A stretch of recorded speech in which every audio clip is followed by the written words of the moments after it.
Salam kompak. Luar biasa. Salam pekerja hebat. Luar biasa. Oke, terima kasih. Siapa kita? Terima kasih ya. Tujuannya yel-yel itu membuat supaya kita semangat ya. Jadi yang ngantuk-ngantuk itu supaya nggak ngantuk, supaya pikirannya jreng gitu, cerah gitu ya. Nah, baik, kita mulai. Jadi kemarin kita mungkin ada simulasi masalah tentang simulasi kebakaran ya. Jadi kemarin memang sengaja saya tidak kasih tahu ya teman-teman, cuman hanya beberapa tim saja yang dikasih tahu. Kemungkinan ya mungkin ada yang bocor, ada yang tahu dan ada yang tidak. Dan ya kemungkinan yang tahu kemarin ya seperti biasa aja, nyantai, jalannya juga nyantai. Kalau yang tahu ya, yang nggak tahu ya sibuk. Seperti ya saya lihat sendiri, kalau yang nggak tahu itu seperti beneran gitu. Ya. Panik ya. Jadi intinya ya dari simulasi itu supaya kita peka ya terhadap kebakaran-kebakaran ya, terjadinya insiden kebakaran apa gitu. Jadi intinya ya kalau ada kebakaran api kecil ya jangan langsung kabur lah ya. Jangan langsung kabur. Jadi kalau terjadi ada insiden kebakaran kita padamkan dulu apinya ya. Jadi ya saya minta kalau misalkan ada kebakaran jangan lari dulu ya. Kita fokus menghadapi apinya dulu. Kalau ada api kecil langsung kita lari ya nanti habis semua. Kayak dulu yang terjadi dari api itu awalnya dari kecil bukan langsung besar ya. Nah, jadi itu pembahasan tentang simulasi kebakaran. Dan saya akan beritahukan pembahasan marilah kita hindari penyakit kerja. Saya akan kasih tahu penyakit-penyakit kerja yang ada di semua perusahaan mungkin ya. Jadi penyakit kerja itu yang pertama yaitu AIDS, asma, flu, kudis, kurap, kram, pucat, kutil, ginjal, batuk ya. Dan ada 10 penyakit kerja yang sering ada di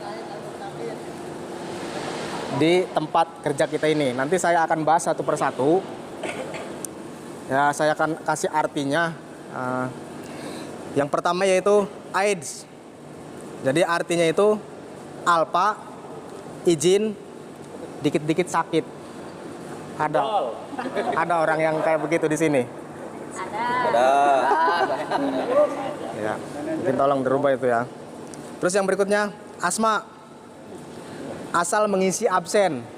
Jadi kita absen setelah kerja di lapangan, wah wis dah nyantai duduk terserah. Yang penting kita masuk, kita kerja, kita pulang, tapi hasil tidak dapat.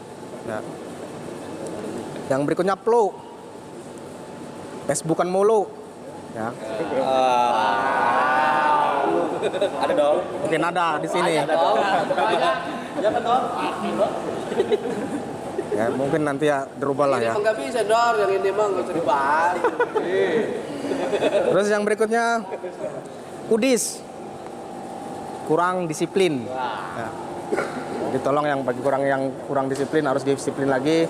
Masalah waktunya masuk, waktunya pulang ya pulang. Jadi jangan waktunya masuk, wih nyantai masih ada di belakang sana. Begitu teman-temannya udah mulai bekerja, ya dia baru nongol, ya kan, membuat artinya kecemburuan sosial bagi teman-temannya ya. Terus yang berikutnya kram. Sini kram diartikan kurang terampil. Ya. Jadi kita supaya kerja bisa cekatan, terampil. Bagaimana caranya kita memperhatikan situasi kerja, kita pelajari di area kerja kita ini ya. Pelajari setiap apa yang kita kerjakan. Terusnya yang berikutnya kurang rapi. Jadi yang diartikan dalam kurang rapi itu kita bekerja ya di sini mungkin ada 5R. Kerapian itu harus tetap dijaga ya. Jadi ya kemarin sih saya udah lihat auditnya 5R sintetik masih kurang. Ya. Masih ada penemuan yang penemuan yang tidak bagus lah. Terutama di pojokan-pojokan itu jadi penemuan. Ya. Jadi dari itu tolong nanti yang merasa bagiannya dirapikan lagi ya. Terus yang berikutnya pucat. Ingin pulang cepat. Mungkin ada beberapa di sini kalau bekerja itu pengennya buru-buru pulang. Jadi setiap jam 4:15 atau 4:30 udah siap-siap cuci tangan di sana. Ingin pulang-pulang ingin cepet-cepet pulang. Tapi nggak tahu yang dikejar-kejar yang di rumah apa, entah itu lapar, entah itu apa. Jadi tolong itu ya. Terus yang berikutnya kutil, kurang teliti. Jadi setiap pekerja itu harus teliti, yaitu entah dari segi kaleng, segi pengeprinan, segi dus, semua harus teliti. Memang saya akui di sini nanti penyakit-penyakit yang ada di sini ada semua di sini. Terus yang berikutnya ginjal, gaji ingin naik tapi kerja lamban. Kita ingin naik gaji tapi kerja kita lamban, hasil tidak dapat tapi gajinya ingin naik. Ya, mungkin perusahaan juga melihat. Ya. Nah, yang terakhir ini batuk. Banyak yang ngantuk.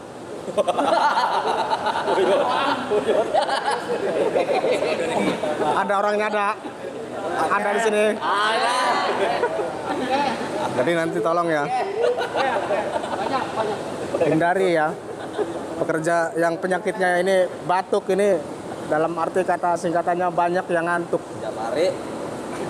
Jadi tolonglah kalau yang ngantuk ya cuci muka. Ya, malamnya terus. Jadi kan ngantuk juga nanti dampaknya takutnya ada insiden ya. Insiden entah itu kecelakaan apa ya. Jadi dikarenakan kita ngantuk pasti ada insiden. Ya. Jadi tolong bagi yang pekerja ngantuk, kalau ngantuk silakan cuci muka dan kembali lagi bekerja. Saya yakin kalau misalkan udah cuci muka, saya yakin ngantuknya hilang ya. Mungkin itu 10 penyakit kerja ya. Mungkin nanti saya akan buat kayak slogan itu Pak Restu. Nanti akan dipajang di sini penyakit-penyakit yang penyakit ngantuk ini. Satu lagi, nanti Pak, belum. kita akan tempel di sini. Bebek Apa? berang. Oh, ya, itu nggak masuk kategori. Mungkin itu ya 10 penyakit ya yang harus kita hindari ya. Terus pembahasan berikutnya yaitu yang tadi saya bilang lebih teliti lagi, cek print kerdus dan print kaleng ya. Jadi jangan sampai terjadi lagi lah ya. Jadi kita fokuskan yang sering kita alami kesalahan itu jangan sampai terulang ya. Jadi harus teliti masalah kardus, print, kaleng, semua harus teliti. Jangan kalau setelah packing selesai baru ketahuan, wah ternyata ini printannya salah. Nah, kalau sudah begitu kerja lagi tapi tidak mendapatkan hasil. Harusnya kita dapat 2 tangki, jadi sehari malah dapat 1 tangki karena ada insiden yaitu kurang teliti ya. Terus yang berikutnya ini masalah pemakaian SL ya. Jadi pemakaian SL di semua area packing, mesin pilling khususnya, biasanya kalau misalkan setelah mengisi SPK, biasanya itu saya lihat kemarin SL-nya tidak pernah dicantumin di SPK ya. Cuman minta SL dikasih bond, itu dikasih sama Pak Mastari, itu ya benar. Itu bond pengambilan, tapi bond pengeluaran kita harus ditulis di SPK ya. Setelah menyuci piling, mesin piling, jadi SL-nya itu kita cantumin di SPK. SL kan ada SL, tambah berapa, kalau 10 kilo tulis di SPK. Jadi pengeluaran SL itu harus ada di SPK ya. Mungkin semuanya supaya tahu ya. Karena kita bond sama Mas Tari pengeluarannya sama Pak Stenis yang input masalah bahan SL ya. Terus yang berikutnya pembahasan tentang mesin. Jadi bila mana mesin rusak langsung laporkan ke mekanik di saat saya tidak ada di tempat kerja ya. Kalau saya tidak ada di tempat kerja, itu kalian harus punya inisiatif sendiri, harus memanggil mekanik. Jangan nunggu saya. Terkadang kalau nunggu saya, kalau saya lagi meeting di kantor, itu biasanya saya lama. Jadi kalau misalkan di sini pekerja menunggu, nunggu mandornya dulu, biar tahu. Jangan. Jadi kalau ada apa-apa mesin rusak, saya tidak ada di tempat, langsung laporkan ke mekanik.